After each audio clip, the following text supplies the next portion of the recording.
We all know that the right habits and mindsets can be transformational in how we live our lives.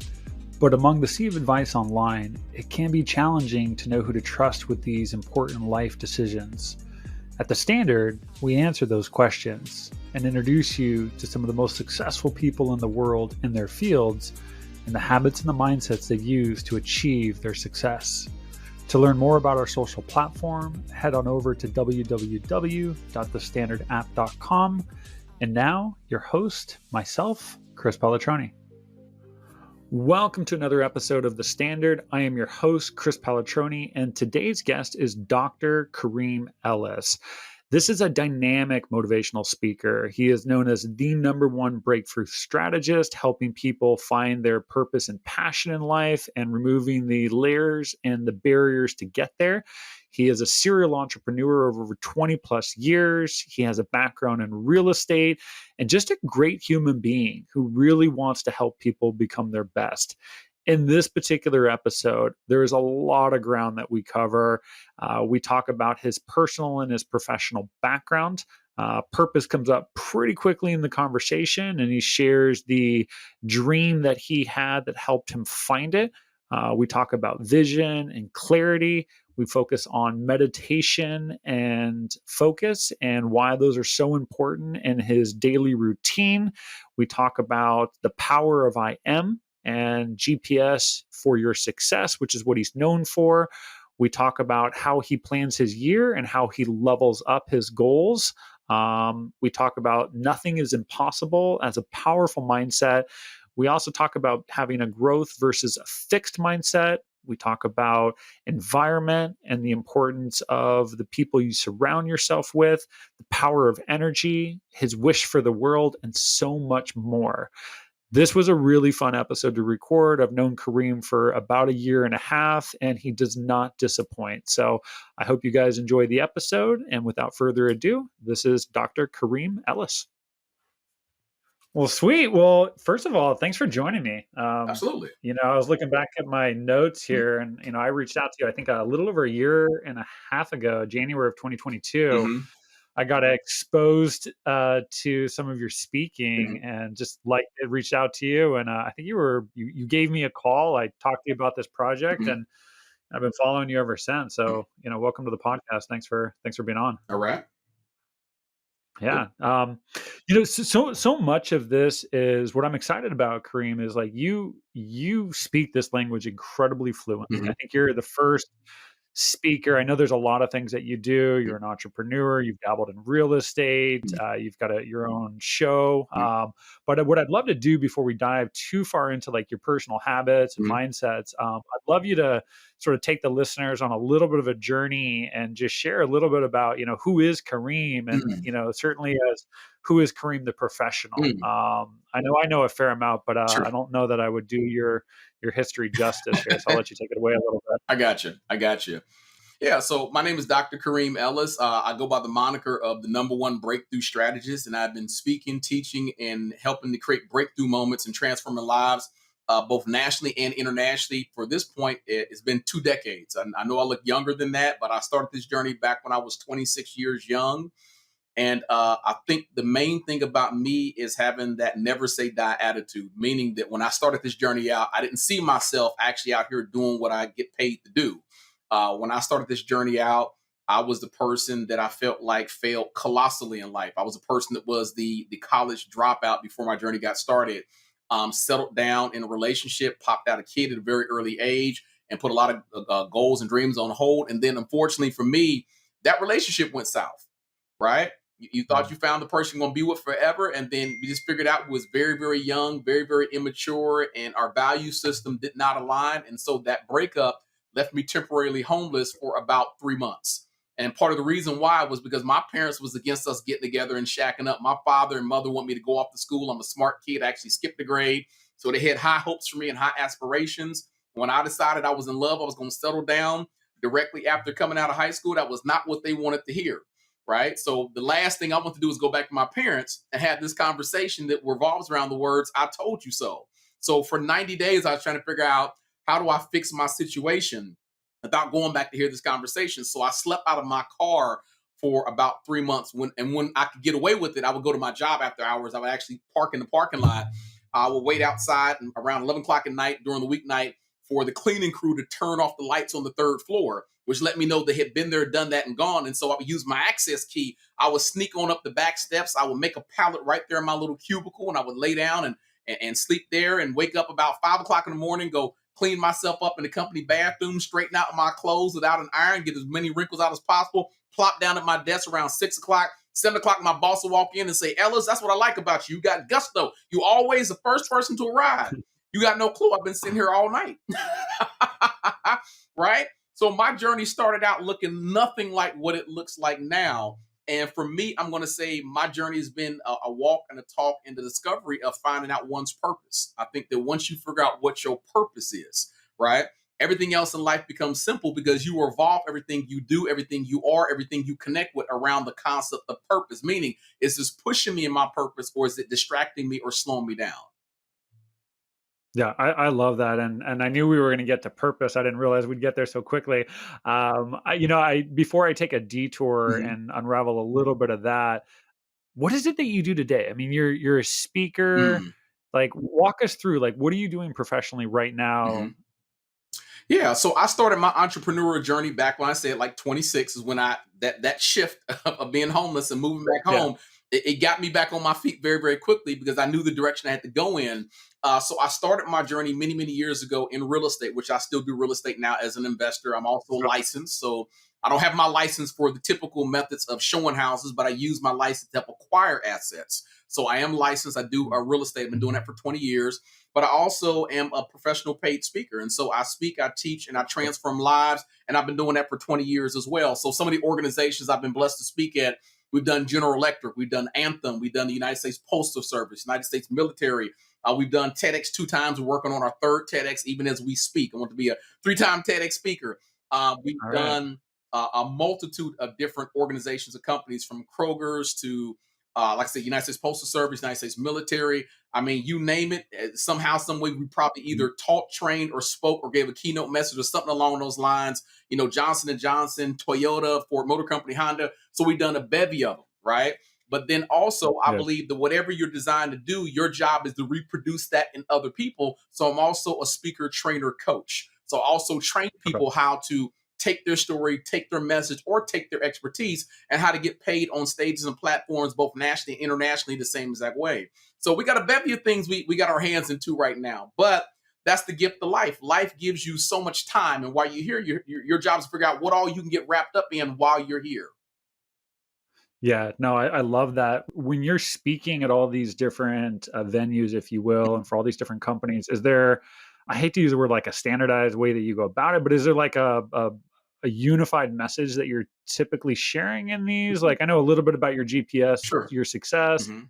Are these speaking engagements all different, or do they all sort of center around like a central theme, if you will? Well, it's a mixture. And the reason why I say it's a mixture is because I tell people in the speaking industry, you got to look at yourself like a doctor.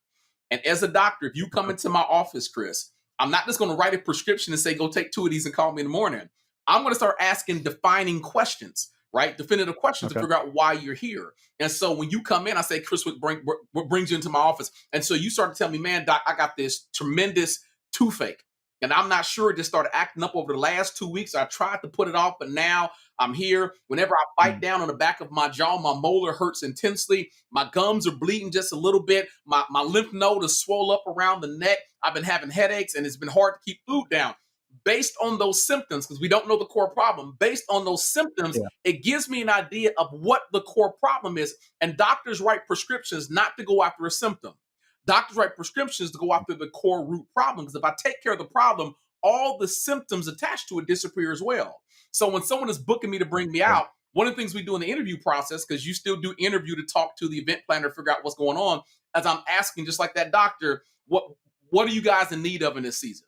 Is this a company merger Mhm. where you got two different companies trying to figure out how do you gel properly? Because it may be a leadership issue or may be effective communication, right? If sales are stagnant, it may be branding, it may be marketing. So as a doctor in my profession of speaking, right, my job is to ask definitive questions, and based on those definitive questions, it gives me an idea of what type of prescription I'm going to write for you. if I come out and speak to your organization for an hour and a half, or we do a 3-hour workshop or whatever that looks like, I'm going to write the prescription based on that. Now, as a speaker, I do believe that you have a core message. And the reason why I say a core message, because too many people jump into this industry, and this is just not speaking, this is for everything in life.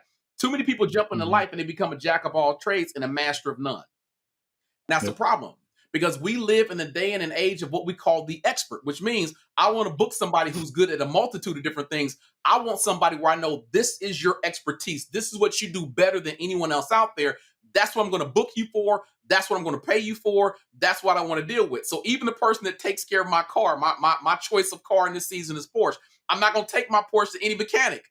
I want to know you are Yeah. licensed, authorized. This is what you do. I don't want to know you dibbling and dabbling with Hondas and Fords and all that other stuff. I want to know you exceptionally good at this expensive vehicle right here. So I think if you want to be super successful in life, you can't be a jack of all trades. You have to be a master at one particular thing. You have to put that thing out there in a multitude of times so people see you and know you as the best there is at what it is you do.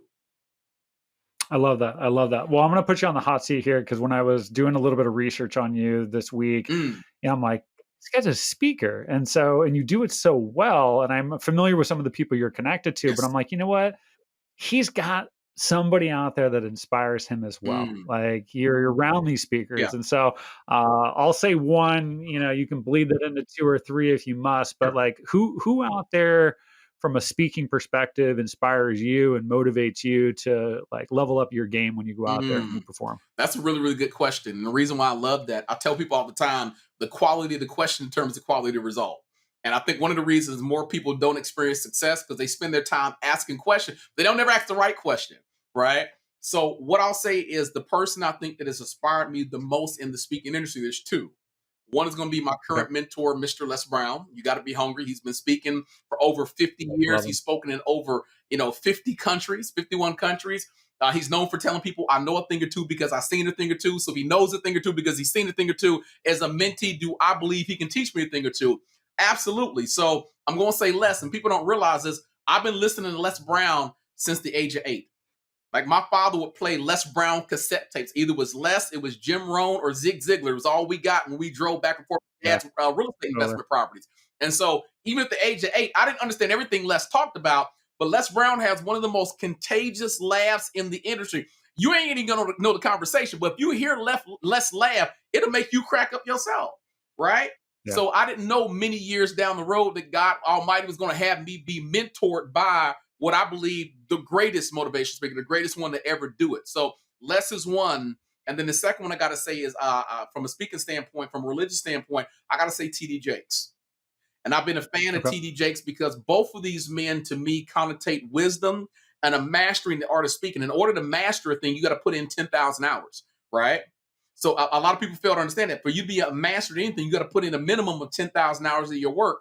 And so I've been blessed to be mentored by both of them, one up close, one from a distance, one from afar.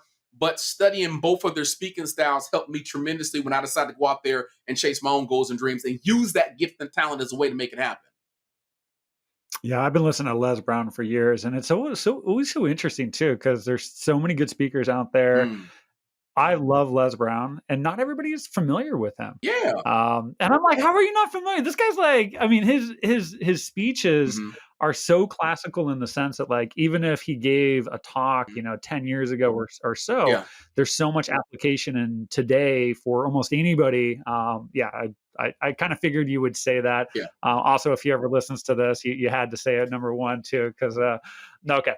Let's talk a little bit about the purpose here. Mhm. You mentioned, and I forget the word you Mm. used, but you gave the impression you didn't always know your purpose, No. that you were maybe a little off track. And I'm curious if you remember, Mm. when did you find it? Like, do you Woo! remember like Oh, when you yeah. found it? Because yeah, tell me That's what that's was that that's like? that's indelibly burned in my mind and in my heart because it all revolves Yeah. around me being homeless around that age of 24, 25, and 26. Because when I Okay. end up moving back home, I went into a deep state of depression because everything that could go wrong went wrong at that one inopportune moment in time. And so I had the relationship breakup. And then at that moment, because I was so depressed because I wanted things to work out so badly that my workload started to fall off. I wasn't being as forthcoming at work as I would normally be. I was getting there a little bit later than normal and not doing the same workload. And so the job pulled me aside and said, hey, this ain't working out. We got to let you go. And it's fine when they let you go because, you got that last 2-week paycheck. But when you ain't found another job and that last 2-week paycheck is all you got, then desperosity kicks in because in that exact moment, I owed everybody everything. In that relationship, the bills were mainly in my name because I was the older of the two. So I had the debt of a 2-income household, and I was trying to cover under one income, and I just lost that income. So I watched my car get repossessed, right? I was going to interview after interview after interview, and then them coming back and saying for whatever reason they weren't going to hire me. And I don't have anything in my record that was going to stop me.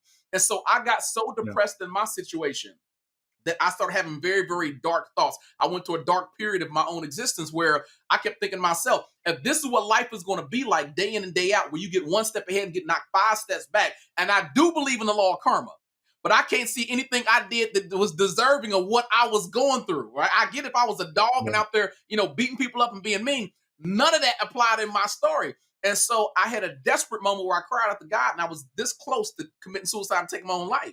Right? And I say this boldly to people because I believe there's someone who's going to listen to this, and they may be at that breaking point from a relationship that didn't work out or their life's work. Maybe there's at a company for years and the job just let them go and I don't know what to do with my life.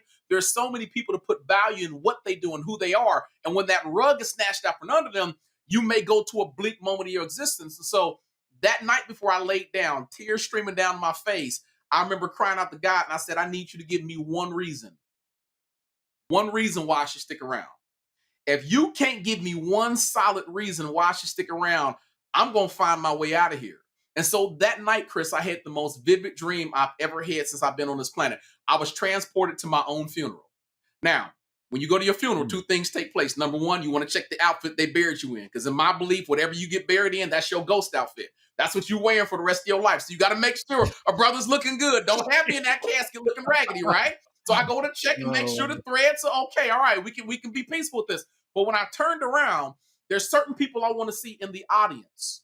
There's certain people that better be here for my last day. And you better be boo-hooing it up. And so all the regulars are there. All the family members I expected, mom, dad, all my siblings. I come from a large family. There are 8 of us as siblings, right? So I saw everybody there, a couple of cousins that I was okay with. But as I looked past the first and second row, I kept seeing a lot of people that I had no clue who they were. And in this dream, I remember asking God, who are all these people? These folks I owe money to or something like that? They're here to try to collect because I ain't got it. My pockets is tapped. They busted. And then when I went outside, the parking lot was full of cars. People were fighting to the parking lot. And so again, I asked God, I said, well, who are all these people? Because I don't know all these people. And in that moment, purpose was identified. God made it clear in that dream. He said, these are all the people you're going to impact while you are here on this planet. You asked me to give you one solid reason why I need you to stick around. I'm giving it to you. The work I want to do in you and through you and with you, we haven't even scratched the surface of it. Facts about it, everything you've gone to has led up to this moment. The setbacks, the challenges, the homelessness, all that was doing was developing strength inside of you because the purpose I have in front of you is not going to be easy purpose. It's going to have its hardships. It's going to have its tumultuous times. But I need to know you are strong enough to lift that weight, which is why I got you in the gym working on this lighter weight, right? And so in that moment, I understood why I was blessed with the gift of communication. A lot of times when it comes to chasing purpose, we already have the tools to walk our purpose out. But we've not been taught or trained to look more inside of ourselves to see what my gift is, what my talent is, what my expertise is, and more importantly, who I've been sitting around all this time that inspires me. What do I love to do? And so that's how my purpose came about. It was going through one of the most bleak moments of my life and turning it around and making it a tremendous positive. I love that. I mean, they say, well, you can go through it or you can grow through it. So you grew through it. Did you know in that moment speaking and helping people was the path, or like, did you just know that there was a greater purpose and then you took the leap to find out what that purpose was? Well, I'm glad you asked that. I had no clue.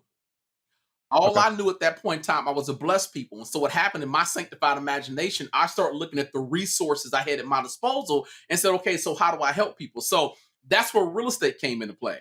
When I joined my local real estate investors association, and I tell people, you got to know your gifts and talents. I got 3 gifts I operate out of on a regular basis. Number 1, I'm a great communicator. And in school growing up, I got in trouble for talking too much. My senior year, I was voted most talkative. So that is a gift, but a gift that doesn't have discipline creates destruction. So most of us, we're not aware how to put discipline on that gift. And so we use it the opposite way, get the opposite effect. So I'm a gifted communicator, but because I skipped a grade, that means I have a very fast learning curve. So I process stuff very, very quickly. I can learn stuff and master it very, very fast. And then last but not least, I've always been a super creative guy. I can always think outside the box to get results. And so knowing my gifts and talents are those three things, my job is to figure out with these gifts and talents and with your expertise, how do you use that and get to your purpose? And so originally I started teaching real estate. As soon as I learned it and mastered, started making money on it, I started teaching other people how to make money in real estate. Because what a lot of people, the difference between where they are and where they want to be usually is a financial issue or challenge. I know a lot of people, Chris, that's working a job they can't stand. But the only reason they're there because that 2-week paycheck creates a level of stability. So I will never bash a 2-week job. I will never bash a career job. But I want to make sure if I've been given the ability to solve a problem, and we know money is the reward for solving a problem, am I spending 40 hours a week solving the right problem? Or am I spending 40 hours a week solving the wrong problem? Because typically, as they say, the devil's in the details, the dollars are in the details, right? So I started out teaching real estate, and then I realized there were people that needed assistance beyond the scope of real estate. There were people that said, hey, I want success, but I want to use real estate to do it. And that's what opened up the gateway to the mindset stuff, the vision stuff, the GPS, my success stuff, because these principles can help create success in any arena, in any industry. You don't have to be locked down saying I'm flipping houses to do it. Okay, I got to rewind for a second because I'm not fully connecting all the dots. So here's how I'm seeing this. Like you were, and I'll just like oversimplify, like you were in this desperate moment for a variety of reasons. Yes. You had this dream that was so vivid that changed your perspective and helped you realize there was a purpose. And then you got on the other side of that dream and you started looking at, what am I doing today and how do I leverage my resources in the way that are going to benefit other people? And I guess what I'm trying to figure out is, like, before you had this dream, were you not thinking, could I leverage my resources now in a way that could like benefit people? Like, did you just mind completely shift like pre-dream to post-dream of I guess I'm just trying to understand, like, was it the dream that made you realize you could start to leverage your resources, or was it just this invigoration of like hope and faith that like it would all work out that like gave you the energy to then start doing those things? Like, fill that in a little bit for me. I got you. So originally it was the dream, because up until that moment, I didn't know my purpose. The problem with most folks I come across on a day-to-day basis, they have a career, they have success, they have money, they have love, they have happiness, they got their house, they got their vacation photos, they got their memories. But if I say, what is your purpose? What's the reason why out of close to 9 billion people on the planet, you believe that you were put here for a set amount of time, because we're not here forever. So you were selected to be on this planet, right? Yeah. Why do you think you're here? Because I don't believe you're here just to make money. I don't believe you're here just to settle down and get married and pop out kids or get a college degree. I think intrinsically that we're all here for a deeper purpose. But the problem is the school system doesn't teach you to chase purpose. They teach you to chase education and career. And typically when I chase education and career, I do it from a selfish mindset, not selfless, because I need to take care of myself. And if I dream of settling down, I got to make sure I bring in enough to take care of my family and my immediate loved ones. So I would, much like a lot of people, I came out very self-oriented, very selfish in thought and process, thinking that my career and what I do for a living has to benefit me directly. And the byproduct is whoever is part of my journey, right? So when I came out of that dream, it was the Moses burning bush moment, because I started to argue with God. Like, I get it. You telling me to have a deeper call and purpose. I'm supposed to impact all these people. I don't have the resources for it. What am I going to talk to these people about? Why would they find me interesting enough to listen to me for 5 seconds, let alone for a 1-hour keynote message, or to tune into social media week after week after week? And so what I'll share with you real quick, and hopefully this will bridge the gap on that, is a message I call getting snake bitten. And what that means is this. There was a guy jogging in the Nevada desert. Mile stretch of road. He'd run up and run back, run up and run back, run up and run back, get in a good 3 miles. And of course, if you've ever been in Nevada, you know it's burning hot out there, right? On this particular time, the heat was a little bit more unbearable than he could think about. So he found this small little patch of road that he got off to the side, which was shaded by the bluff. He pulled out his water canteen, began to drink from it, not paying attention to this noise coming from the bushes. Well, the noise coming from the bushes is this rattle. And you know, a rattle's connected to a rattlesnake. When that rattle's going on, that's a warning that I'm about to strike. He's not paying attention. He's self-absorbed and quenching his thirst. And out of nowhere, the rattlesnake leaps out the bushes, latches onto the bottom of his leg, And in mere seconds, he realized what took place. And now he's making a beeline back to his vehicle because he understands the venom is now inside his bloodstream and is threatening to shut everything down. He jumps in the car. He's making a beeline on the highway, trying to get to the hospital as quickly as he can. By the time he pulls into the parking lot, he's got the windows down. He's been gripping the steering wheel. He's been breathing deeply. He's got the radio up so he doesn't pass out behind the wheel. He walks inside the ER. Two things get asked. Number one, why are you here? I got bit by a snake. Number two, do you know what type of snake bit you? And the second question is more important than the first because in order for us to save your life, we have to give you the right antivenom. Antivenom is a mixture of the original venom from the whole snake mixed with antibodies. If I mix the two of these together, that's how you get antivenom. The catch is this. I can't give you any antivenom because if I mess around and give you black mamba or king cobra, you got bit by a rattlesnake, the wrong antivenom will kill you. The reason why I'm saying this, because I kept thinking, what am I going to talk about? What am I going to teach these people? God said, it's the very thing that bit you in life. You've been bit by homelessness. You've been bit by heartbreak. You've been bit by depression. You've been bit by chaos because you knew not one direction of what to go on with your life. You didn't know what to do with your gifts and talents because everybody has a gift and talent. Like you had no direction. And so a core part of your message is teaching people that it's okay to get bit by these things called life. You can be in foreclosure. You can be in bankruptcy. You can have a repossession. But it's not what you get bit by that takes you out. It's the designation in your sanctified imagination that I decide I want to survive that bite. Not only do I want to survive that bite, when God puts other people in my pathway that's been bit by a similar snake, when I run across somebody who's going through a nasty divorce or someone that has been a victim of abuse or molestation, when I run across someone who's been financially destitute, when I run across someone who's had to sacrifice their goals and dreams, and they just don't know how I'm going to get these things to the finish line, so maybe it's just not my time, not my season. What I can now do, because I've been there, I have the boon marks on me. I can now share from my cup of knowledge, and in that moment, I become walking, talking, living, breathing antivenom that gives someone else a chance at this thing called life. So for me, that was the transition. I didn't know what I was going to talk about. So I started talking about my expertise, and God said, you know what? Everything that I let you go through, I'll let you go through for a reason. Because if it was designed to take you out, you wouldn't be here right now. But what you do with what you've gone through, that's the key response right there. Do I choose to bottle it up and keep it to myself and take it to my grave? Or can I take these particular lessons and share them with other people in hopes that if they've been bitten by the same thing, they don't pass out and die? So that I love that. Yeah, that totally connects the dot. And, not that this is a podcast all about purpose, but, I totally agree with you. Purpose is so important if you can find it, because at least from my perspective, and my story was very different on trying to find purpose, it gives you the energy. It gives you the energy to move in and out of your day, to wake up and to feel empowered. From my perspective, it becomes less about money and more about how do you serve other people in a meaningful way. And one of the things I remember listening to about one of the reasons why you do speaking so much is if you can help change the life of an individual, there is the idea that will help that individual give to other people as well. It's sort of a ripple effect, right? If you can influence one, that one can influence another, and so forth and so on. And so I thought it was appropriate to dive into purpose. But I think that does a really nice job of sort of setting the backdrop to, let's dive into habits here. So, we won't have the time to go over all of your great habits, but I'm so curious. We haven't actually talked about this before.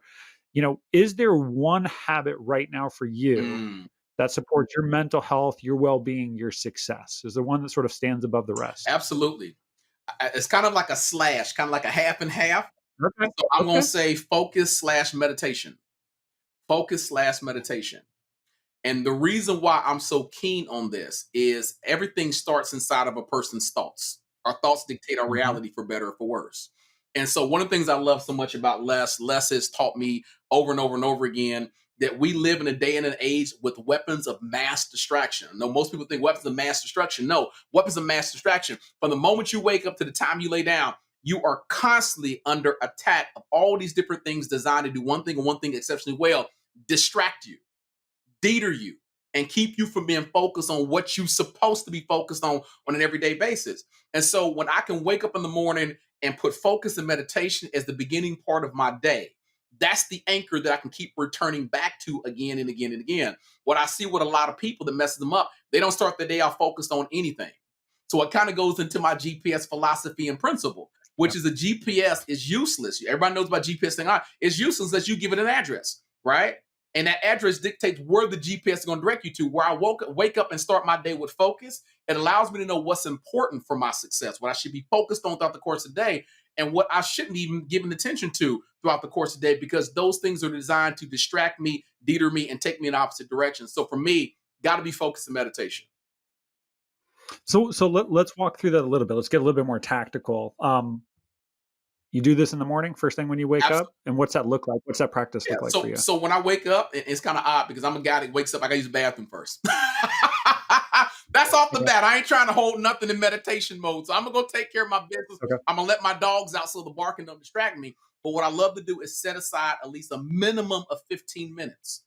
And I want to focus on everything that I want to achieve, not just for the day, but I'm saying overall for the course of the year.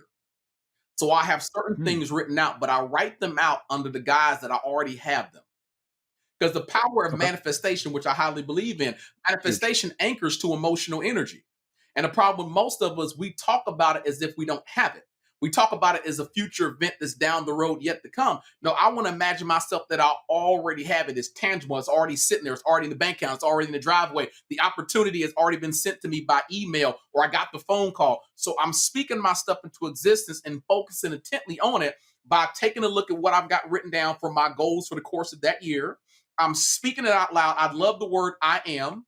And the reason why Yep. I love the word I am, because I think I am is the most powerful word in biblical text. That anytime you use the word Absolutely. I am, you're stepping in the place of God. So you want to be very careful what you put after the word I am. When people talk about blasphemy, like I've heard a lot of things that people call blasphemous. I think blasphemy in this day and age for me is if I put the wrong thing after the word I am.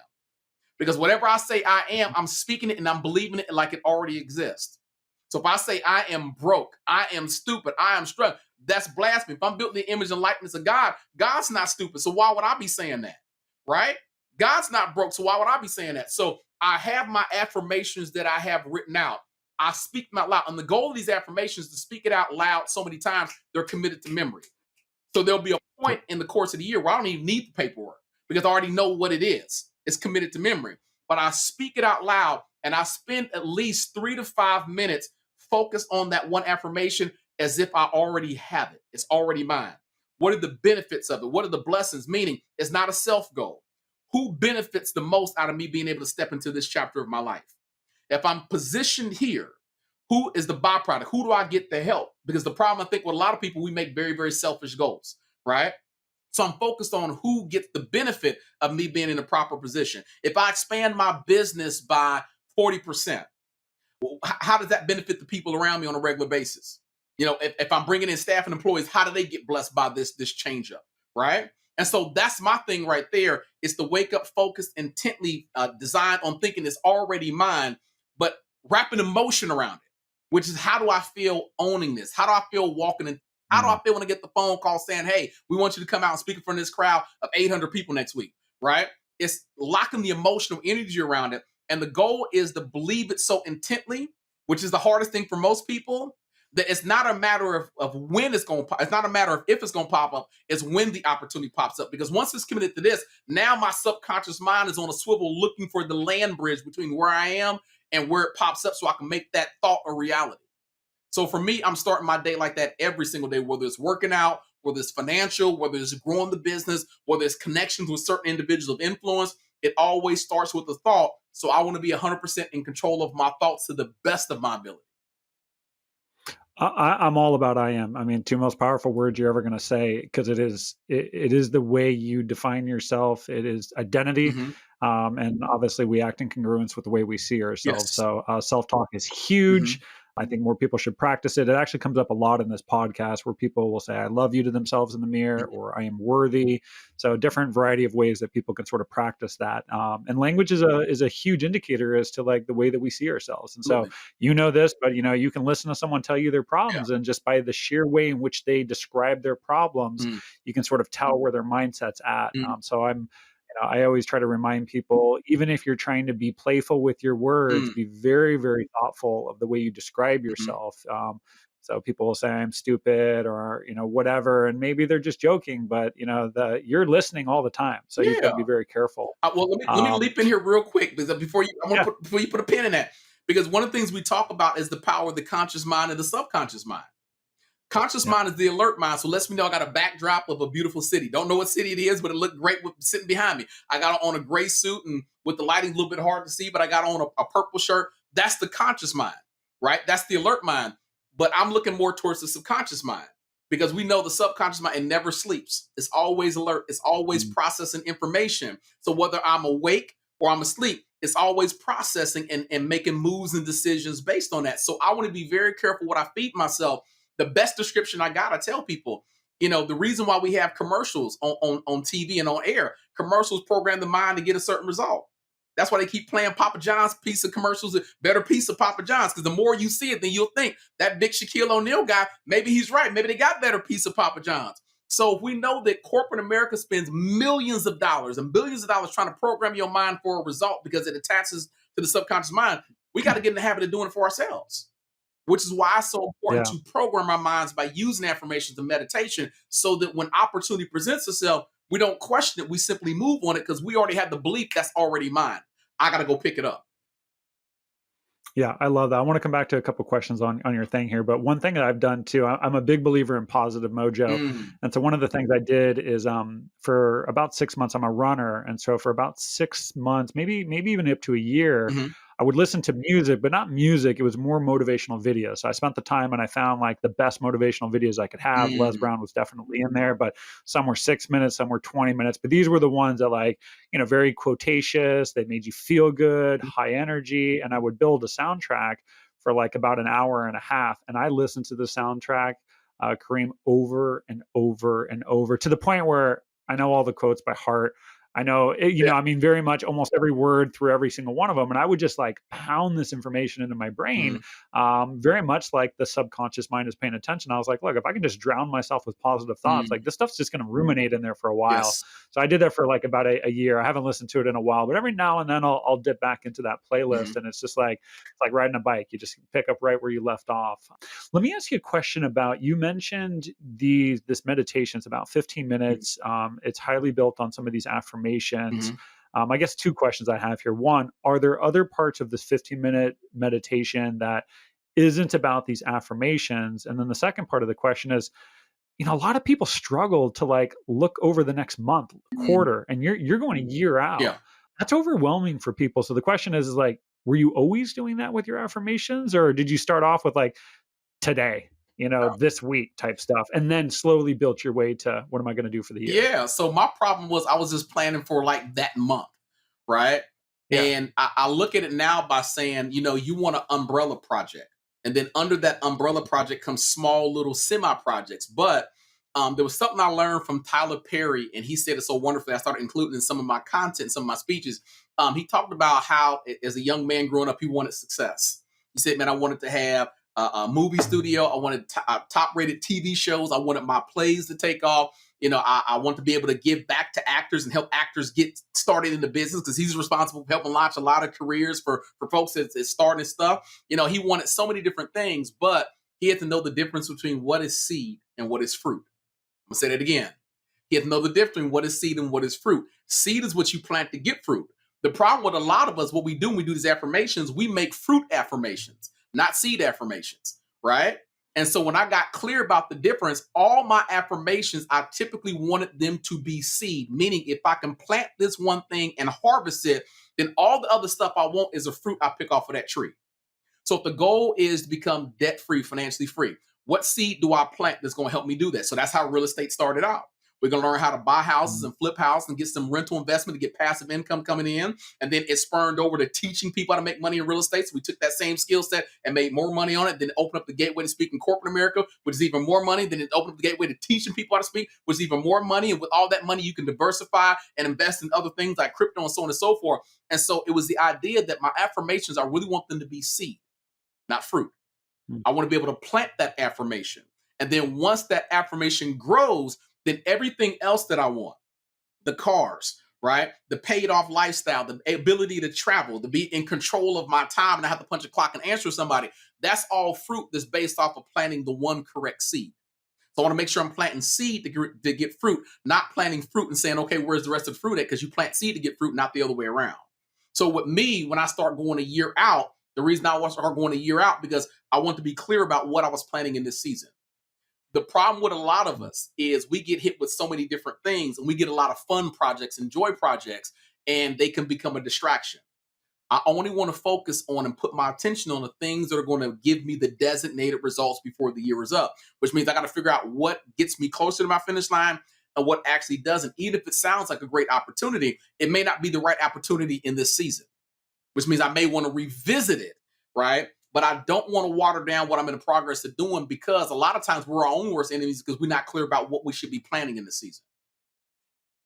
Yeah, I love the fact that you're using seasons, and although you didn't give the rationale behind seasons, but Mhm. I'm a big nature guy, Yeah. and I think you've got to be very thoughtful Mhm. as to like how you judge yourself or judge others based on the season in which you're seeing them in. Like, Yeah. there's very much like nature. Mhm. If we're talking about a fruit tree, let's be honest, all fruit trees at one point they're bare. That's true. There are no leaves on it, right? And then at one point they start to blossom, and at one point they flower, and at one point the flowers, if they're pollinated, turn into fruit, and then at one point you can pluck the fruit, and then they lose their leaf. So there's different seasons here, and if you're looking at it at the wrong season, whether we're talking about another or yourself, Mhm. you may misconstrue the message. So I think that's a really important thing. Mhm. Is there ever a time where you skip this practice? That you don't do your morning meditation, your focus? Yeah, there are moments when it does happen. Noticeably for me, when I'm traveling. Whenever I'm traveling, I Okay. got to fly out of state or out of the country. Sometimes it get a little bit more difficult because if you're normally used to setting up a certain time frame, this goes back to that thing on Yeah. habits. They scientists say it takes 21 days to start a habit, 66 days to lock it in stone, and 90 days to make it a lifestyle choice or a reality, right?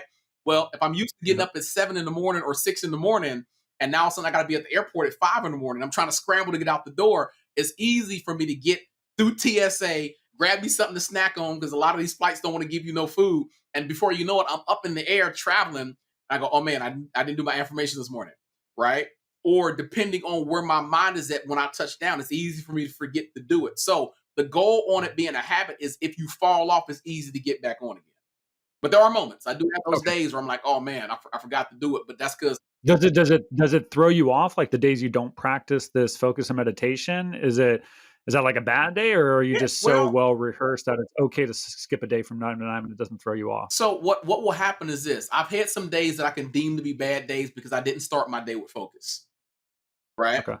And so normally what I like to do is I like to shut everything down, phones down, do not disturb. Like I want to be able to lock everything in stone and have that little bit of me time also because there's something about being inside your own thoughts and a positive mindset that really sets the connotation for how your day works out.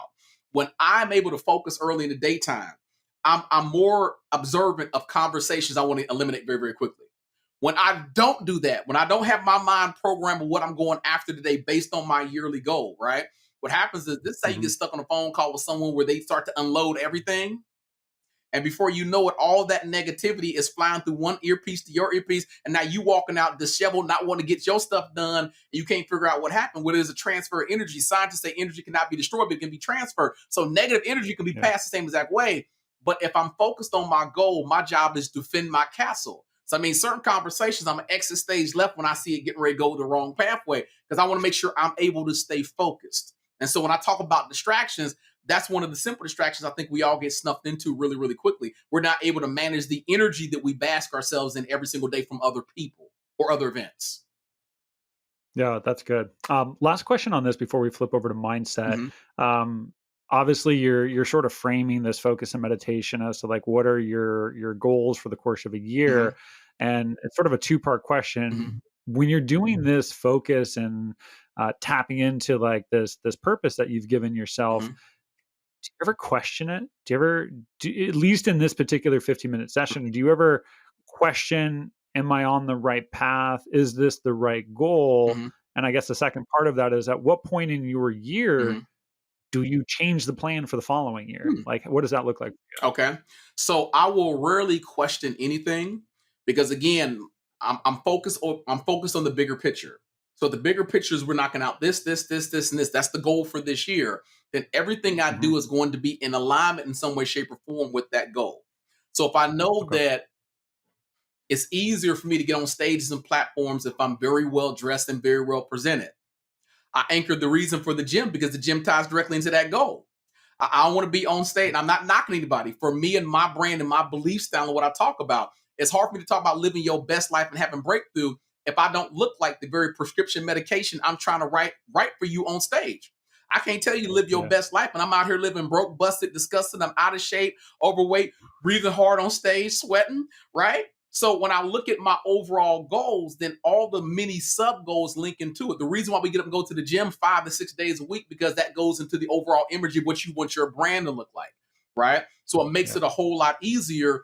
The second thing I do is I'm really, really good at submerging myself in the reality, even if it doesn't exist yet, which means that whatever I'm going after, my job is to make sure that I'm seeing it pop up everywhere I go, whether it's on my cell phone, whether I'm subscribed to it on a YouTube channel where I belong to the organization. Like, I want to make sure I'm so submerged in this arena that it's damn near impossible for me to believe it's not going to happen for me.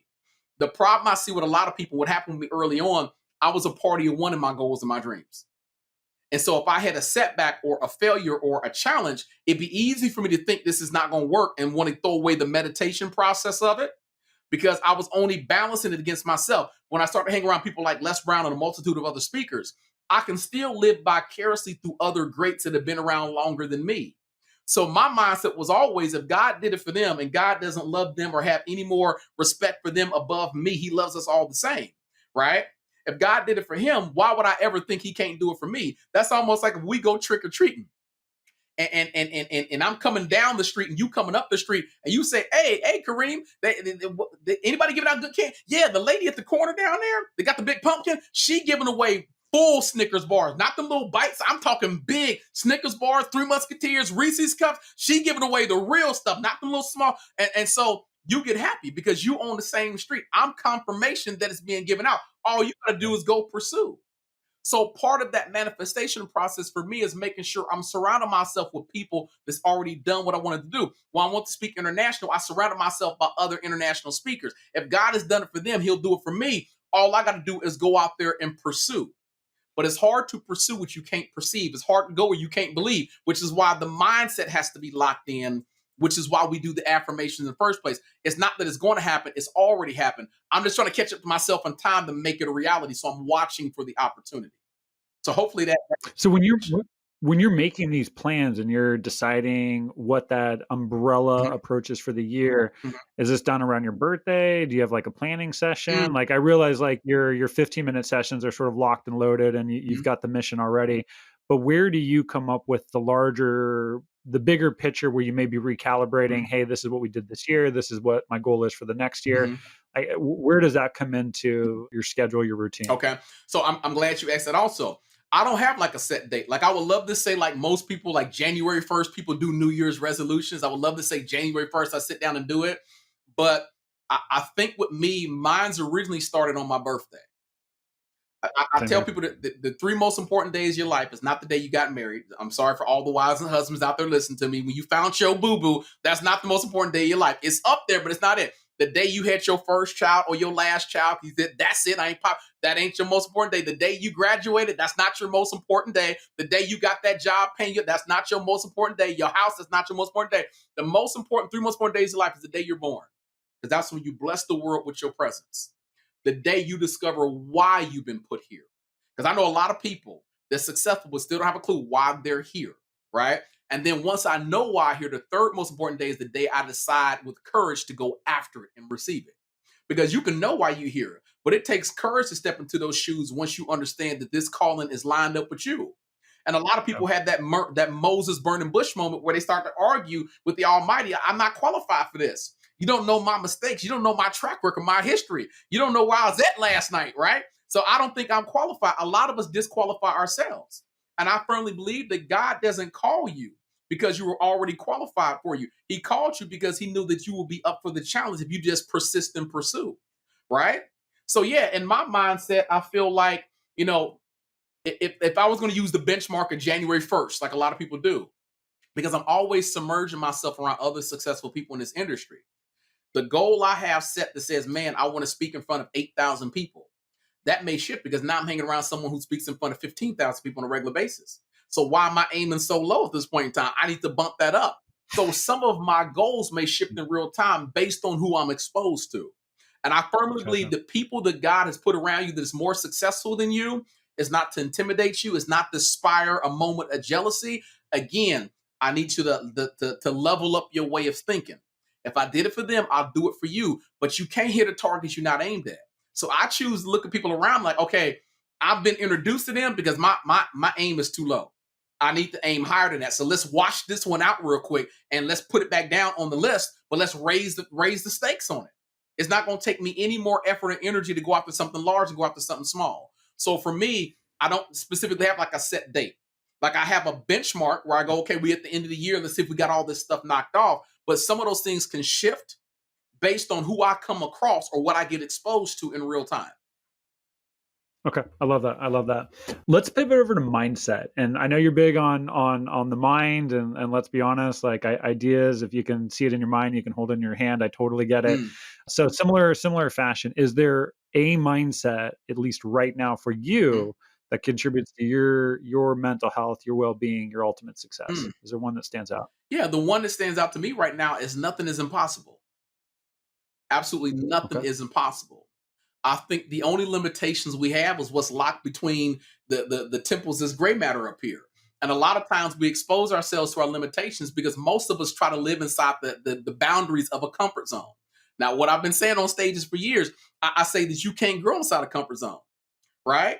And when I look at a comfort zone, the first thing that I see physically in my own mindset is I see a casket. I've been to a lot of funerals, Chris. Sometimes they've been people close to me. They've been some people that I didn't know. I'm just there to pay my respects. Maybe I was cool with a family member of that person. But the one thing I can say every single time I've gone to a funeral, or whether it's been the wake or the actual event, and when you get up to view the body, and everyone stands there in silence trying to check out the makeup job to see if they still look like the person. Because sometimes the makeup job be looking a little bit off, right? Not trying to be insensitive, but I'm being real. But I've never looked at a body inside of a casket and said, man, they look so uncomfortable. Like their body look knotted up and they're gonna be twisted all up. This how their body gonna spend eternity. Man, that looks so uncomfortable. She don't look propped up at all. Every casket I see looks velvetly soft. It looks so cushioned, which is crazy because depending on your religious belief, if you Christian, religious belief is the soul and spirit leaves the body. So the body is nothing at that point in time. But the more comfortable the casket looks, the more people will pay for that casket, right?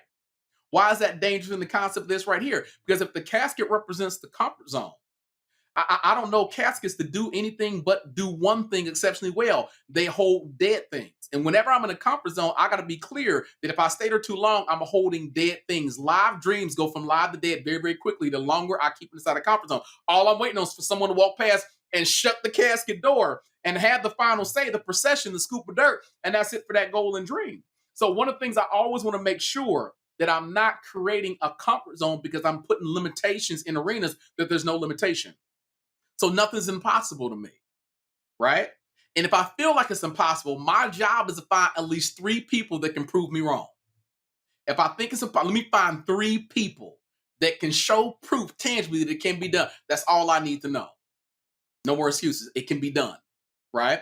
Yeah, so for me, it's nothing's impossible. There's always a way to get to the finish line if you're super creative.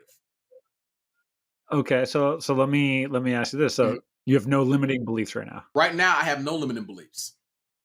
I have no. Okay, so to tie that concept in with what you said when we were talking about your habit, it's not a limiting belief, but sometimes it takes exposure to people that have potentially a higher level of some sort of success. Where I'll generically just say some level of success for you to want to raise the bar, raise your standards to try to achieve that. But it's not a limiting belief. It's maybe just I don't want to say a lack of creativity, but just like maybe just not knowing what is possible, if you will. And then once you see something as possible, there is nothing holding you back. Now it's just a matter of strategically going after. That's exactly what I believe in. I believe whatever it is you want within the realm of common sense, right? In other words, at my height, I know I'm not basketball. I'm not 7'1". So I don't have a dream to go out there and play NBA ball, knowing my height and my dribbling skills don't It wouldn't match up. So when I say no limiting belief, I mean limiting beliefs in regards to what I actually want in life, right? I'm not talking like we all seen American Idol and we seen the tryouts and people get out there trying to, and it's like you didn't have a family member or a friend that told you can't. So you travel all the way from LA to Florida for these and no one told you that's not your gift. Maybe you can write music well and get back credits, but just when I say limiting belief, I mean within the realm of what I actually want, what I'm going after. Right? If there's a will, there's a way. But if I'm frozen because that limiting belief is starting to pop up where it's saying you can't do it, you can't be it, you can't have it, immediately, can I find 3 people that's already done it to prove myself wrong? All I need is 3 people that's pulled it off. I don't even know how they did it. The how is not important. I just want to know that they've done it. Because if they found a way to make it a reality, that means I can do the same exact thing. They're not any greater or more powerful than me. They just applied themselves. And typically, we don't apply ourselves in arenas that we don't think by faith we're going to achieve greatness in it, right? So I have no limiting beliefs. But if a doubt were to crop up, immediately my counter plan is let me find 3 people that's pulled it off. 3. 9 times out of 10, one of those 3 would typically be the person who's going to mentor me on that particular topic. That's where my mindset is at. Okay, let me find out how to get them to mentor me. So that way it's even quicker and faster for me to manifest those results. But no, I don't believe in limiting beliefs based on what it is I'm going after. Otherwise, I would have threw in the towel on this rodeo about 15 years ago. It would have been over 15 years ago because I didn't know what I was going to talk about. I had no clue. I had the gift of communication, no message. Right? Yeah. Yeah. So let me ask this, and you've already sort of shared one, which is find 3 people that have accomplished what you're looking to accomplish. But if you run into people all the time that absolutely believe there's a lot of things that are impossible, Yes. right? They have a tremendous amount of limiting beliefs, and your job is to remove some of those. I think, as you said, those layers and those barriers, right, to help them see what is possible. So my question to you is, how do you cultivate that? Like, if you're somebody who has a limiting belief, and you do believe that you are not allowed to go follow your passion, your purpose, whatever, what are some of those things that you're encouraging people to do, either yourself or other people to change that perspective? Clearly, you said, hey, go find 3 people that have accomplished that and maybe reach out to them, talk to them, whatnot. Are there other things that you recommend? Absolutely. So a limiting belief is something that was put into my spirit at a very early age in time, typically, and it became my version of truth. One of my favorite books is by Napoleon Hill. It's called Interview with the Devil. And in that, the devil tells Napoleon Hill that 90%, I think he said 90% of what you believe is truth is really a manufactured reality. You have taken someone who you believed and trusted in, and they gave you their version of their truth, which may not be truth at all, but because you received it, it becomes your new truth. It becomes your new barrier, or it becomes your new limitation. So if I want to really design and develop the 2.0 version of myself, I want that breakthrough. I'm going to be willing to throw away everything that I think is truth. Because a lot of what I'm building on is truth is not really truth. It's someone's well-placed opinion. So one of the challenges I give a lot of people is let's go back to the beginning where that limiting belief was created at. There was a moment in time where I was exceptionally broke and struggled all the time. And I couldn't figure out where it came from until I went back in time and said, okay, why do I have this negative, toxic relationship with money? Well, I grew up in a household where we were upper middle class, but we started the journey very, very poor. I was born in Gary, Indiana. We moved to Ohio when Dad graduated from college, but he still had that cheap mindset because when you ain't got much money coming in, you don't waste food. You don't leave lights and stuff on around 24/7 because we ain't got that much money to work with. And so since that's what I was subject to as a child growing up, what do you think became my limiting belief when I became older? I became very, very cheap with money. I had a lot of pastors that would misquote that phrase on money being the root of all evil. It says the love of money is the root of all evil. Meaning, if I love money more than the God who gives me the ability to create the wealth, if I idolize the money over the God who gives me the ability, now I got a problem because I'll make that my God. And so what I tell people to do is let's go back in time and figure out where you picked up that limiting belief in the first place. I know a lot of people say entrepreneurship is risky. Yeah, where'd you pick that up at?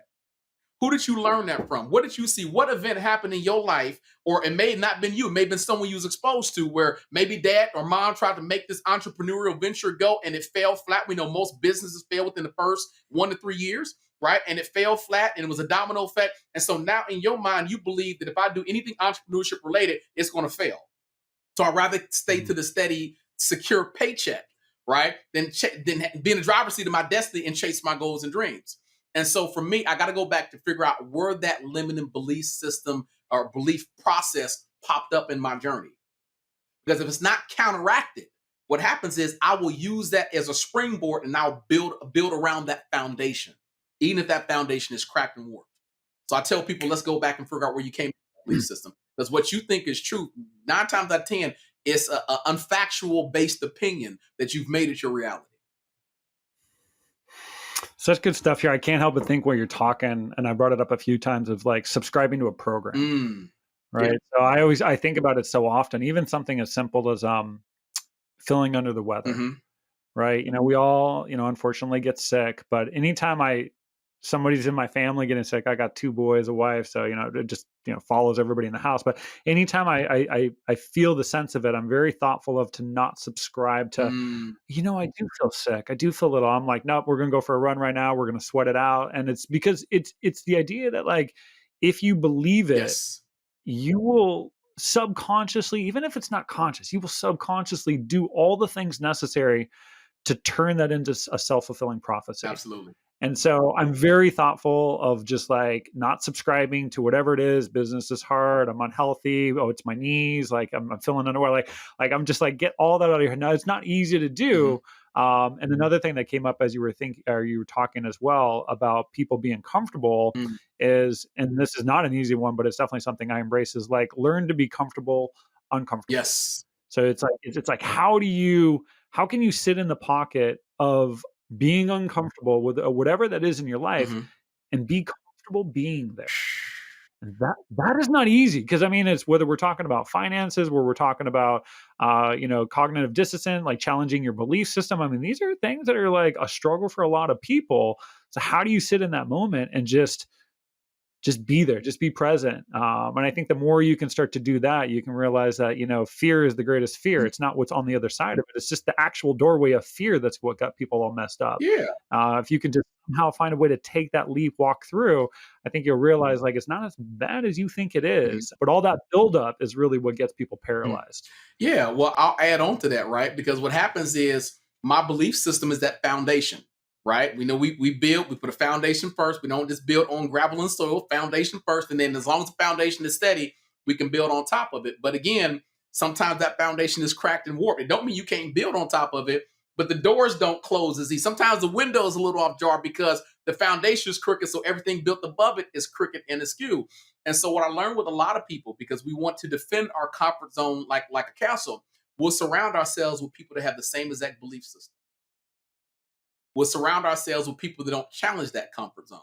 And so if I had to give a third thing, we went 2. If I had to give a third thing, the third thing was I had to be comfortable at changing people out, removing people that shouldn't be part of the journey. Meaning, I don't Oh, want. jeez. Don't get me started on environment. Environment's huge, man. I'm like, family or not, like, you've got to be very thoughtful of who you surround yourself You with. do. You do. It. That's why you said surround yourself with world-class speakers and whatnot. Like, you will raise your game. Conversely, like, if you surround yourself with a bunch of people, I call them positive and negatives. And it can be, unfortunately, it can be someone very close to you, but if they're not adding value to the relationship, I'm not saying get rid of them altogether, but just be very thoughtful of how you spend your time with them. Let me tell you how I almost destroyed one of my first Porsches, my first Porsche convertible.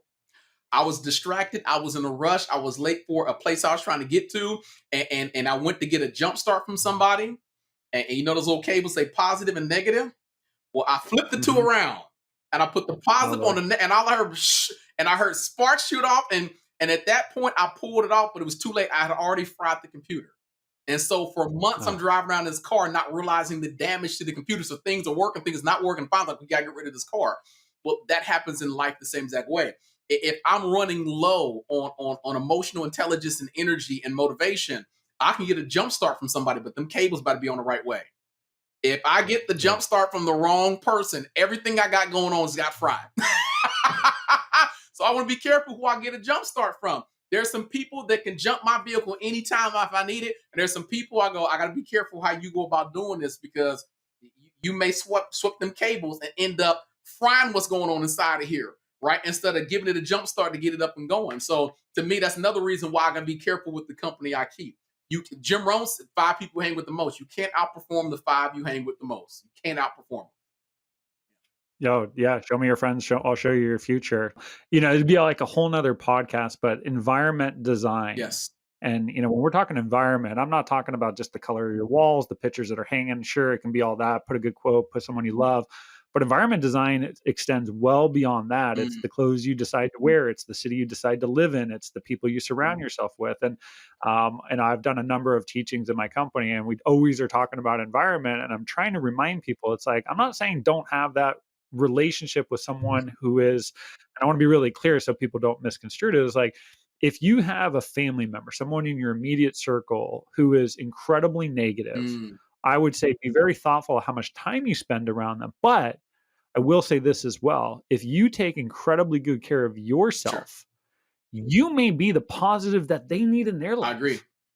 They may not be the positive in your life per se, so you don't wanna spend too much time, if you will, with them because they will, like a vampire, suck Yeah. you, if you will, and that can be really bad, but you also have to look, if you take really good care of yourself, you very well may be that one positive person, Mhm. and that may be doing them a world of good, Mm, and so it's not about getting rid of people, sure.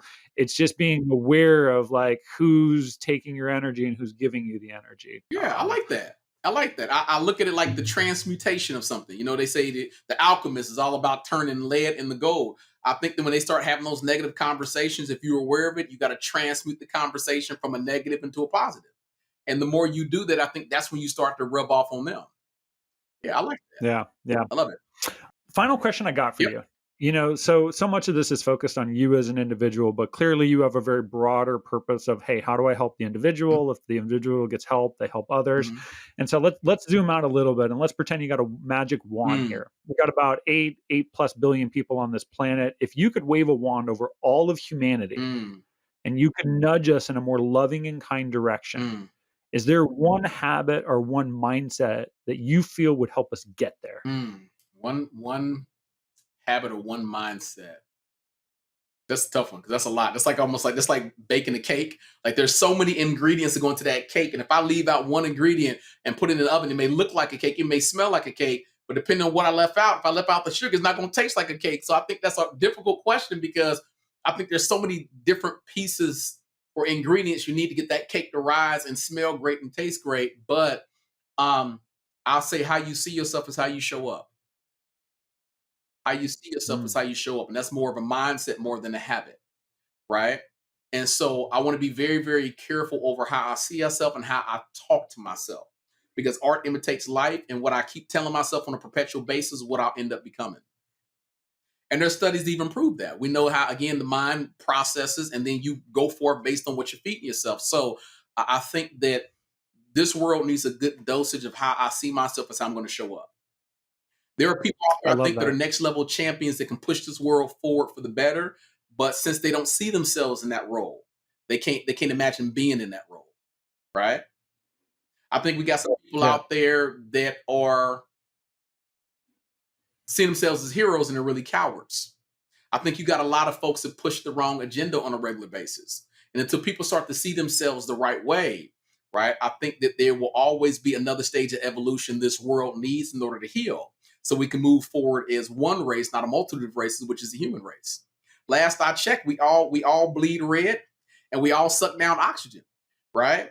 But unfortunately for this world, that's not how it always comes across. So I think that we have more that binds us than what should be dividing us. But until we see ourselves that way, or as Ronald Reagan once said, if there's an outside threat that comes in, right? All of a sudden, everybody gets on one accord because we got a bigger threat than the color of skin and the mindset and all that other stuff to take place, whether rich or poor, whether educated or lack education. So yeah, I think how you see yourself is how you show up. I think we need to start seeing ourselves as bigger than we currently are, and how that plays out a bigger pathway into humanity as a whole. For me, I have to see myself bigger than where I was currently at, and that's how I got to this stage of my journey right here.